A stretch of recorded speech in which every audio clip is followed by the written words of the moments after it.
두바이에서는 처음 봤을 때나 처음 들었을 때 불가능해 보이는 일들이 많아요. 여기에는 집보다 더 비싼 경찰차, 사막 한가운데 있는 스키 리조트, 지도를 닮은 인공섬, 그리고 미래에서 온 것 같은 건물들이 있기 때문이에요. 하지만 이 모든 것 뒤에는 더 큰 질문이 있습니다. 이렇게 더운 곳, 비도 거의 오지 않고 예전에는 무역과 석유에만 의존하던 곳에서 어떻게 이런 도시가 가능했을까요? 이 영상에서는 두바이에 관한 믿기 힘들지만 실제로 일어난 15가지 사실을 알아보겠습니다. 15번, 두바이의 100만 달러짜리 경찰차.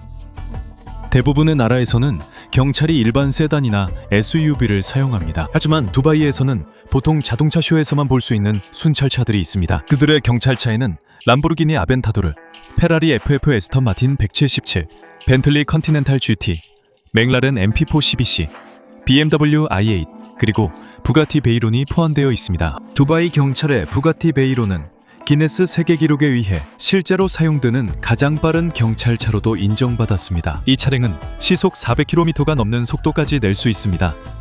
하지만 이런 차량들은 보통 고속 추격전에 사용되지는 않습니다. 이 차량들은 관광 명소, 공공 행사, 그리고 사람들이 많이 모이는 도시의 번화가에서 더 자주 볼 수 있습니다. 이들의 목적은 경찰의 존재감을 강화하는 것입니다. 관광객을 돕고 시민들이 경찰관에게 더 쉽게 다가갈 수 있도록 하기 위함입니다. 이들은 두바이가 부유하고 현대적이며 첨단 도시라는 이미지를 형성하는 데에도 큰 역할을 합니다. 초록색과 흰색의 람보르기니나 부가티를 보면 많은 관광객들이 사진을 찍기 위해 다가옵니다. 이 때문에 이들은 단순한 경찰차가 아니라 두바이를 홍보하는 움직이는 광고판과도 같습니다. 두바이 경찰은 계속해서 새로운 고급 차량을 추가하고 있습니다. 2025년 새로운 메르세데스 벤츠 차량이 도입됐습니다. 순찰차와 주요 관광지에 배치된 희귀한 페라리도 있습니다. 그래서 이들의 슈퍼카의 진짜 용도는 단순한 속도만이 아닙니다. 이 차량들은 경찰이 주목받고 대중과 소통하며 두바이의 화려한 이미지를 전 세계에 보여주기 위해 사용됩니다. 14번, 진짜 금을 파는 자판기. 두바이에서는 한때 ATM처럼 생긴 기계에서 진짜 금괴를 살 수 있었습니다. 이 기계는 현금을 내놓지 않습니다. 대신 고객이 선택할 수 있습니다. 작은 금괴나 금화를 내놓으며 현금이나 카드로 결제하면 기계가 밀봉된 상태로 인증서와 함께 금을 내보냅니다. 이것을 골드투고라고 불렀습니다. 기계는 국제시장에서 금 가격의 변동을 따라가기 위해 몇 분마다 자동으로 가격을 업데이트합니다. 제작, 포장, 그리고 기계 서비스에 대한 추가 비용도 있습니다. 이런 기계는 아랍에미리트에서 인기를 끌었습니다. 가장 유명한 첫 번째 유닛은 아부다비의 에미리트 팰리스에 설치되었습니다. 두바이가 아닙니다. 두바이에도 한때 기계가 있었지만 나중에 그것은 폐쇄되었습니다. 그래서 예전 골드투고 기계를 여전히 모든 이전 위치에서 볼 수 있다고 말하는 것은 옳지 않습니다. 금을 사는 방법은 이것뿐만이 아닙니다. 이것은 자판기에서 금괴를 뽑는다는 독특한 아이디어 때문에 관광 명소가 되기도 했습니다. 그리고 이런 점은 현대적이고 화려하며 늘 독특한 방식으로 주목받는 두바이의 도시 이미지와 딱 맞아떨어집니다. 13번, 스노우 리조트. 사막 한가운데에 있습니다. 두바이는 극심한 더위와 광활한 사막으로 유명합니다. 하지만 에미리트몰 안에는 진짜 눈으로 가득한 곳이 있습니다. 이곳은 스키 두바이로 실내 대형 스노우 리조트입니다. 스키, 스노보드, 체어리프트, 스노우파크 이용이 가능합니다. 이곳 내부는 외부가 아무리 더워도 약 영하 2도 정도로 유지됩니다. 초보자와 숙련된 스키어를 위한 다양한 슬로프가 있습니다. 또한 재킷도 제공합니다. 바지, 부츠, 그리고 기타 장비들도 제공되는데 두바이를 방문하는 대부분의 사람들이 일반 겨울옷을 입지 않기 때문입니다. 하지만 이곳의 특별함은 눈뿐만이 아닙니다. 특별한 우리에는 실제 킹펭귄과 젠투 펭귄도 살고 있습니다. 동물관리 전문가들이 펭귄을 돌보며 방문객들은 감독하에 펭귄 체험이나 정기 펭귄 퍼레이드에서 볼 수 있습니다. 펭귄을 아무나 만질 수 있도록 밖으로 내보내지는 않습니다. 상호작용은 철저히 통제되며 펭귄의 건강, 먹이, 그리고 서식지가 항상 관리되고 있습니다. 리조트는 전체 공간을 차갑게 유지하고 새로운 눈을 만들기 위해 대형 냉각 시스템도 필요합니다. 이것은 매우 큰 도전입니다. 외부 온도는 40도 이상일 수 있지만 내부는 영하로 유지되어야 하기 때문입니다. 그래서 스키 두바이는 단순한 놀이공원이 아닙니다. 이것은 두바이가 명소를 만드는 방식을 명확하게 보여주는 예입니다. 사막에 눈이 없다면 그들은 스키슬로프와 진짜 펭귄까지 갖춘 자신들만의 겨울 세상을 만듭니다. 12번째, 일몰이 그곳에서는 더 늦게 찾아옵니다. 겨울 세상, 스키슬로프와 진짜 펭귄까지 완비되어 있습니다. 12번째, 일몰이 더 늦게 찾아옵니다. 부르즈 칼리파는 높이가 828m로 세계에서 가장 높은 빌딩입니다. 너무 높기 때문에 해질 무렵에 특별한 일이 일어납니다. 아래에 있는 사람들이 더 이상 태양을 볼 수 없을 때 높은 층에서는 몇 분 더 태양을 볼 수 있습니다. 이유는 간단합니다. 위치가 높을수록 수평선까지 더 멀리 볼 수 있기 때문입니다. 그래서 태양이 완전히 시야에서 사라지기까지 더 오래 걸립니다. 이 점은 라마단 기간에 중요합니다.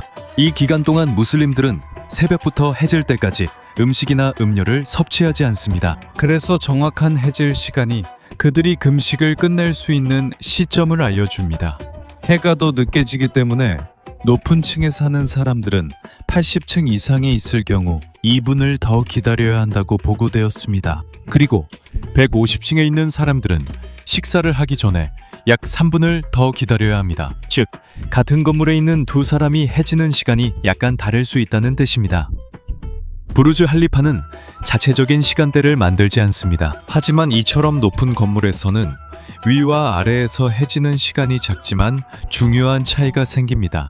11번, 현대 두바이를 떠받치는 외국인 노동자들. 두바이 인구의 대부분은 에미라티가 아닙니다. 이곳에 살고 일하는 사람들 대부분은 인도, 파키스탄, 방글라데시, 필리핀, 네팔, 스리랑카 등 여러 나라에서 온 외국인들입니다. 공식 통계에 따르면 2024년 말 기준 두바이의 인구는 400만 명이 넘었습니다. 남성 인구가 많은 이유는 많은 외국인 노동자들이 혼자 이곳에 와서 일하기 때문입니다. 이들은 건설 현장, 호텔, 레스토랑, 쇼핑몰, 병원, 교통 서비스, 그리고 대기업에서 일하고 있습니다. 간단히 말해서 현대 두바이의 상당 부분은 이주 노동자들이 건설하고 운영하고 있습니다. 하지만 그들의 처지는 모두 같지 않습니다. 많은 전문직 종사자들은 좋은 일자리와 높은 급여를 받고 있습니다. 하지만 휴먼 라이츠 워치에 따르면 저임금 노동자들 중에는 여전히 임금 지연이나 미지급, 불법 채용 수수료, 여권 압수, 그리고 극심한 더위로 인한 위험을 겪는 사람들이 있습니다. 이들이 직업을 바꾸거나 미지급 임금을 청구하고 계약을 종료할 수 있도록 돕는 법과 절차가 마련되어 있습니다. 또한 모든 노동자가 아랍에미리트를 떠나기 전에 고용주에게 출국 허가를 받아야 한다는 오래된 주장은 사실이 아닙니다. 하지만 여전히 많은 외국인들의 일반 취업 비자는 고용주에게 묶여 있습니다. 이들이 직장을 잃으면 그들의 합법적인 체류에도 영향을 미칠 수 있습니다. 그래서 두바이의 고급 호텔, 슈퍼카, 그리고 높은 빌딩 뒤에는 수백만 명의 외국인 노동자들이 있습니다. 이들은 단순히 일을 할 뿐만 아니라 이들 역시 두바이가 계속해서 운영되고 성장하는 데 큰 이유가 됩니다. 10번째, 바다 위에 지어진 야자수 모양의 섬. 위에서 보면 팜 주메이라는 바다에 떠있는 거대한 야자수처럼 보입니다. 하지만 이곳은 자연적으로 만들어진 섬이 아닙니다. 이 섬은 엄청난 양의 모래와 돌을 사용해 사람이 만든 것입니다. 건설은 2001년에 시작되었습니다. 모래는 바닷속에서 퍼올려 대형 준설선을 이용해 지정된 장소로 옮겼습니다. 엔지니어들은 위성 및 GPS 기술도 사용하여 나무 모양을 정확하게 따라갈 수 있도록 했습니다. 긴 줄기부터 잎사귀처럼 보이는 프론드까지 모두 구현되었습니다. 주변에는 초승달 모양의 대형 방파제도 있습니다. 이것이 강한 파도를 막아주는 역할을 합니다. 팜 주메이라는 아라비아만까지 약 5km에 이르며 약 560헥타르의 면적을 차지하고 있습니다. 현재 이곳에는 고급 주택, 호텔, 레스토랑, 쇼핑몰, 마리나, 그리고 관광 명소들이 있습니다. 이곳에는 약 2만 5천 명이 거주하고 있습니다. 이 섬의 끝에 위치한 가장 유명한 건물 중 하나는 아틀란티스 리조트입니다. 각 프론드에는 개인 주택들도 있습니다. 이들 중 많은 집들은 자체 해변을 가지고 있으며 바다를 바로 바라볼 수 있습니다. 팜 주메이라는 원래 세계의 야자수 모양 섬을 만드는 더 큰 계획의 일부였습니다.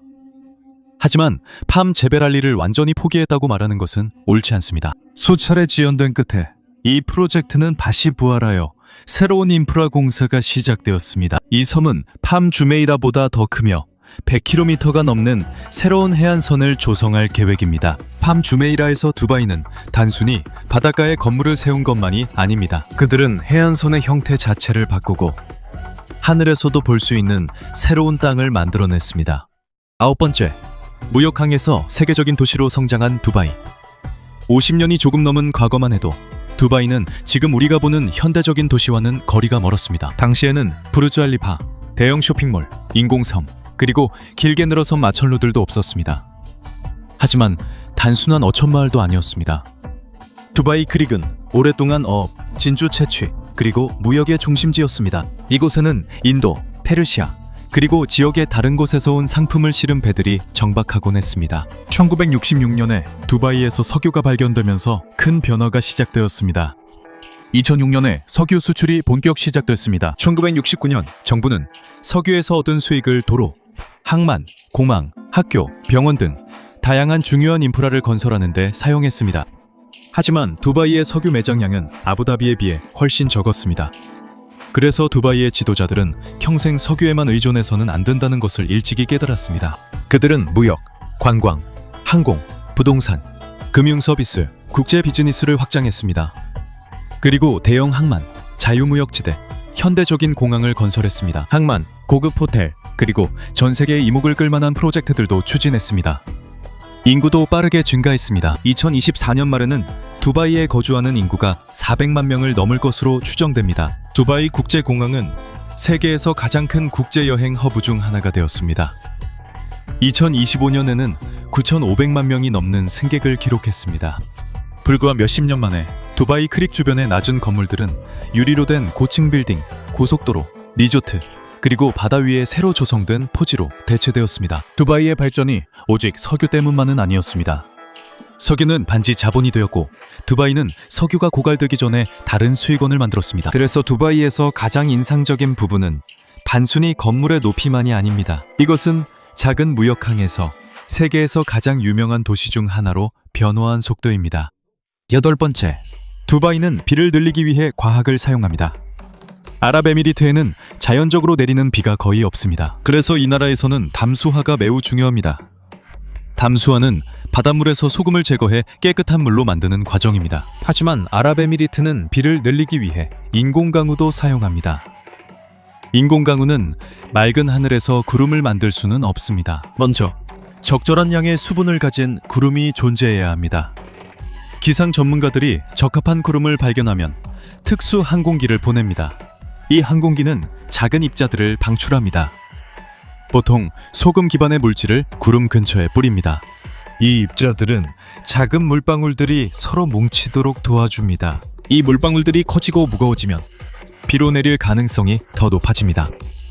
하지만 결과가 보장되는 것은 아닙니다.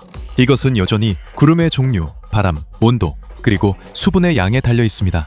인공강우로 얼마나 많은 비가 내렸는지, 그리고 자연적으로 내렸을 비가 얼마나 드는지 정확히 아는 것도 어렵습니다. 또한 인공강우로 강한 폭풍을 새로 만들 수 없다는 점도 중요합니다.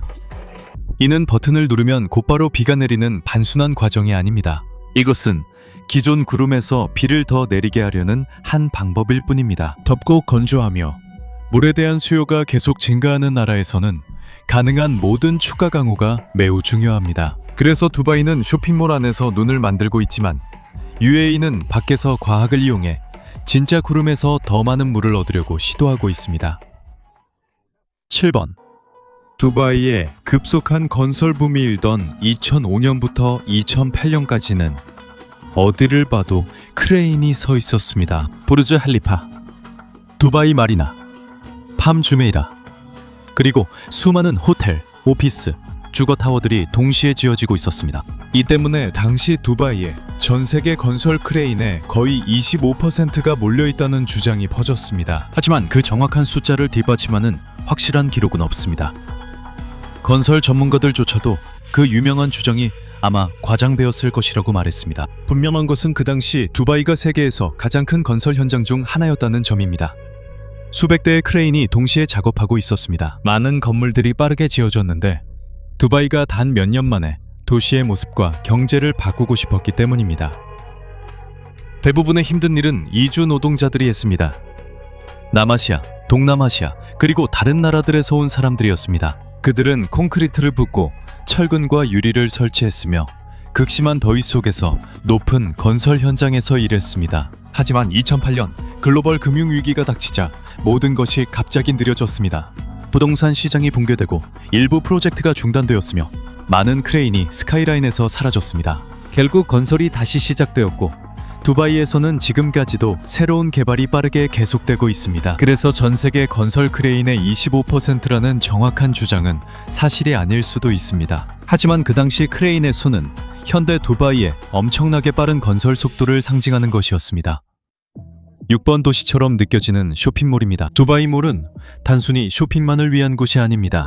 이곳은 너무 커서 마치 작은 실내 도시처럼 상점, 레스토랑, 엔터테인먼트, 그리고 관광 명소들이 한 건물 안에 모두 모여 있습니다. 이곳에는 1200개가 넘는 매장이 있고 전체 면적도 매우 넓습니다. 이곳에는 매일 많은 방문객들이 오기 때문에 수천 개의 주차 공간도 마련되어 있습니다. 이 안에는 올림픽 규모의 아이스링크, 대형 영화관 단지, 그리고 1억 5천만 년이 넘은 진짜 공룡뼈도 있습니다. 하지만 이곳에서 가장 유명한 명소는 두바이 아쿠아리움과 언더워터 동물원입니다. 주요 수조에는 약 1000만 리터의 물이 들어있으며 수천 마리의 해양 동물들이 살고 있습니다. 상어, 가오리, 그리고 다양한 종류의 물고기들이 포함되어 있습니다. 이곳에는 긴 유리 터널도 있어서 방문객들이 그 안을 걸으면서 동물들이 머리 위와 주변을 헤엄치는 모습을 볼 수 있습니다. 다른 도시는 아쿠아리움을 별도 대형 명소로 운영하기도 합니다. 하지만 두바이에서는 이런 아쿠아리움이 아이스링크, 고급 상점, 레스토랑, 그리고 다른 명소들과 함께 쇼핑몰 안에 있습니다. 쇼핑몰의 에어컨도 매우 중요합니다. 밖이 너무 더울 때 이곳은 안전하고 편안한 공간이 됩니다. 쇼핑하고 식사하고 구경할 수 있는 곳이죠. 강한 햇볕 아래에 있을 필요가 없습니다. 그래서 두바이몰은 단순히 쇼핑만을 위해 만들어진 곳이 아닙니다. 이곳은 실내 온도가 잘 조절되어 있어 하루 종일 밖에 나가지 않고도 머물 수 있는 거대한 공간입니다. 5번, 세계 모양의 섬들입니다. 두바이 해안에서 4km 떨어진 곳에 세계 지도를 본떠 배치된 약 300개의 인공섬이 있습니다. 이곳은 더 월드 아일랜드라고 불립니다. 공사는 2003년에 시작되었습니다. 각기 다른 나라와 지역을 대표하는 섬들을 만들기 위해 바닷속에서 엄청난 양의 모래를 퍼올려 사용했습니다. 이 섬들은 부유한 투자자들에게 판매할 계획이었습니다. 이 섬들은 개인주택, 호텔, 그리고 고급 리조트로 만들 예정이었습니다. 하지만 2008년 세계 금융위기가 닥치면서 많은 개발이 중단되거나 지연되었습니다. 그래서 지금까지도 많은 섬들이 평평하고 모래만 있으며 건물이 없습니다. 일부 구역은 이미 활기를 띠기 시작했습니다. 여기에는 아난타라 월드 아일랜드 리조트와 하트 오브 유럽이 포함됩니다. 이곳은 유럽의 여러 지역을 본떠 만든 섬들이 있는 고급 개발 프로젝트입니다. 다른 새로운 빌라와 리조트들도 건설 중입니다. 하지만 전체 프로젝트는 여전히 원래 계획과는 거리가 멉니다. 예전 뉴스에서는 이 섬들이 가라앉고 있다는 보도도 있었습니다. 개발업체는 이를 부인하며 이런 종류의 프로젝트에서는 일부 변화와 침식이 정상적인 현상이라고 말했습니다. 그래서 더 월드 아일랜드는 완전히 실패한 것은 아니지만 처음 약속했던 대로 완성되지는 않았습니다. 이것은 바다 위에 만들어진 거대한 세계 지도이며 여전히 사람들이 살고 건물이 들어서게 하려 하고 있습니다. 매번 바다 위의 테니스 경기, 두바이에서 가장 유명한 건물 중 하나인 부르즈 알아랍입니다. 이 건물은 높이가 321m이고 주메이라 해변 근처에 있는 인공섬 위에 세워졌습니다. 그 모양은 전통적인 아랍 범선의 돛에서 영감을 받았습니다. 이 때문에 쉽게 알아볼 수 있고 두바이의 주요 상징 중 하나가 되었습니다. 또한 매우 고급스러운 호텔로도 유명합니다. 모든 숙박시설은 대형 2층 스위트룸으로 구성되어 있으며 내부의 많은 부분이 고급 대리석과 금장식으로 꾸며져 있습니다. 이 호텔은 종종 7성급 호텔이라고 불리지만 일반 호텔 등급 시스템에는 공식적인 7성급 카테고리가 없습니다. 이것은 단지 별명이며 호텔의 호화로운 서비스로 유명해졌습니다. 이 건물에서 가장 독특한 부분은 지상에서 약 210m 높이에 위치한 원형 헬리패드입니다. 2005년에는 로저 페더러와 안드레 아가시의 홍보 이벤트를 위해 이곳이 임시 테니스 코트로 사용되었습니다. 코트 주변에는 울타리가 없었지만 정식 경기는 아니었습니다. 이 이벤트는 그들이 하늘 끝에서 테니스를 치는 것처럼 보이도록 사진과 영상을 찍기 위해 신중하게 준비되었습니다. 헬리패드는 다른 스턴트에도 사용되었습니다. 타이거 우즈는 여기서 골프공을 쳤고 이곳은 다양한 익스트림 스포츠와 홍보 행사 장소로도 사용되었습니다. 이러한 스턴트들은 호텔의 일반적인 서비스와는 아무런 관련이 없지만 매우 강력한 광고가 되었습니다. 바다 위에 매달린 테니스 코트의 단순한 사진 한 장으로 두바이는 전 세계의 이목을 끌었습니다. 3번, 두바이에는 왜 개인 소득세가 없을까요? 많은 전문가들과 투자자들이 두바이로 이주하는 가장 큰 이유 중 하나는 바로 개인 소득세가 없기 때문입니다. 즉, 아랍에미리트 정부는 일반적으로 직원이 받는 급여에서 소득세를 공제하지 않습니다. 개인 투자 소득과 본인 부동산 투자에서 발생하는 수익도 사업 소득으로 간주되지 않습니다. 하지만 사업을 운영하는 사람은 여전히 세금 의무가 발생할 수 있습니다. 연간 수익이 정해진 금액을 초과할 경우입니다. 이것이 두바이에 세금이나 요금이 전혀 없다는 뜻은 아닙니다. 많은 상품과 서비스에는 5%의 부가가치세가 부과됩니다. 관세, 사업자 등록증, 비자 수수료, 부동산 등록 비용, 관광세 및 기타 정보 수수료도 있습니다. 2023년 6월 아랍에미리트 UAE 지센이 연방 법인세도 도입했습니다. 대부분의 사업체의 경우 첫 과세 구간에 대해서는 세금이 0%입니다. 과세 대상 이익의 일부에 대해서는 정해진 기준을 초과하는 금액에 9%의 세율 적용됩니다. 자유구역에 위치한 회사들에는 특별 규정도 있습니다. 그래서 두바이는 완전히 세금이 없는 곳은 아닙니다. 가장 큰 차이점은 일반적으로 직원들의 정기급여에서 개인 소득세가 공제되지 않는다는 점입니다. 이 때문에 두바이는 더 많은 수입을 올리고 저축하고 싶은 사람들에게 매력적인 곳이 됩니다. 하지만 여전히 높은 임대료, 보험, 학교, 식료품비, 그리고 도시의 기타 비용들을 고려해야 합니다. 두 번째, 옛 두바이와 새 두바이 사이의 거대한 프레임. 자빌파크에는 아주 큰 사진 액자처럼 보이는 건물이 서 있습니다. 이것이 바로 두바이 프레임입니다. 이 건물은 높이가 150m, 폭이 95m입니다.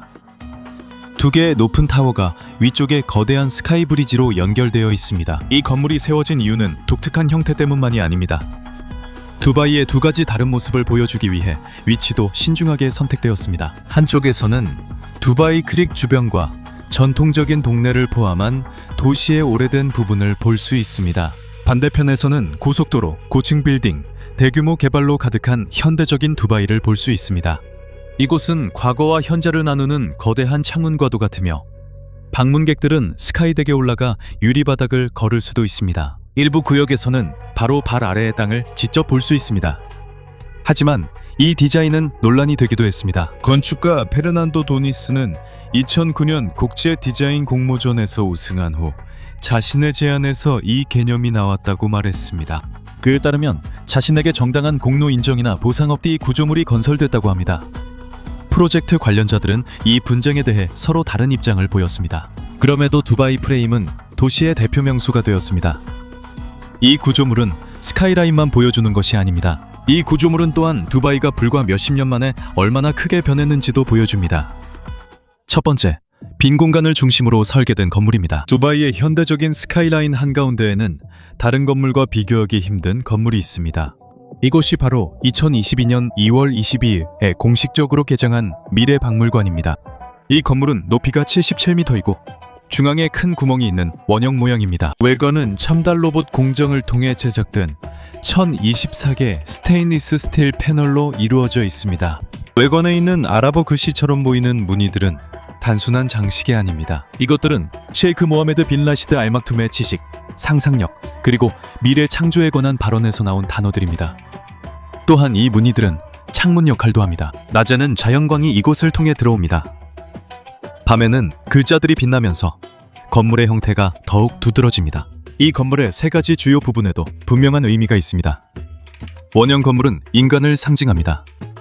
그 아래의 초록 언덕은 지구를 상징합니다. 한편 가운데의 큰 빈 공간은 우리가 아직 알지 못하는 미래를 상징합니다. 이곳은 단순히 옛 물건만 전시하는 평범한 박물관이 아닙니다. 이 박물관의 전시는 인공지능, 우주여행, 의학, 기후변화 해결책, 로봇공학, 그리고 새로운 삶의 방식 등 미래에 일어날 수 있는 일들에 초점을 맞추고 있습니다. 하지만 많은 방문객들에게 이 건물 자체가 주요 명소입니다. 이곳은 두바이에서 가장 높거나 가장 큰 건물은 아닙니다. 이곳에서 인상적인 점은 공학, 아랍 예술, 그리고 단순한 아이디어가 결합된 방식입니다. 미래는 아직 완성되지 않았고 우리가 그것을 만들어갈 것입니다. 가장 크고 가장 높은 것을 짓는 것으로 유명한 도시에서 두바이는 단순히 크기로만 평가되지 않는 건물을 짓기로 선택했습니다. 이 건물은 방문하는 모든 이들에게 남기는 질문으로도 평가받습니다. 다음 세대에 우리가 직접 만들어갈 세상은 과연 어떤 모습일까요?